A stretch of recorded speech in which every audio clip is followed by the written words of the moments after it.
the items in blue over here are all clickable. So if I wanted to see trend information for all products, I can click there. And you can see that the context of this chart changes. So this is for all products for a particular date.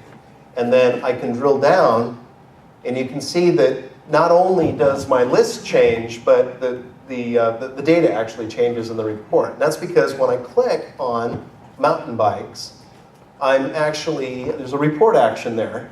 So it reruns the same report. Essentially, I'm saying drill through to the same report. And while you're doing that, go ahead and pass mountain bikes as my, whatever the name of that parameter is, or pass it as a parameter. And then there is an expression that rebuilds the dataset query, passing in that parameter value.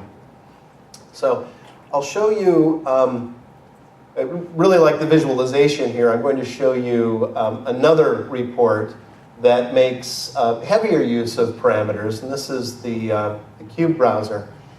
So not only can I click on things and change the data, but I can actually change what I'm reporting on. Now this report is based on Analysis Services Cube, but we could easily do the same thing with a SQL query.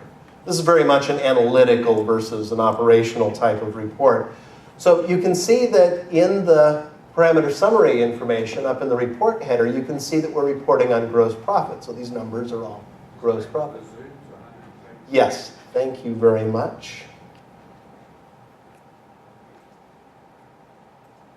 About 150, oh, thank you.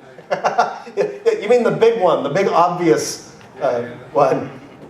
So if I wanted to change the measure that I'm reporting on, I just click on the measure, and that actually drills through to a different report. So this report is actually used to gather parameter values. And so I could say, well, I want to go to a different cube or perspective. And within that perspective, I want to go down to my reseller sales measure group.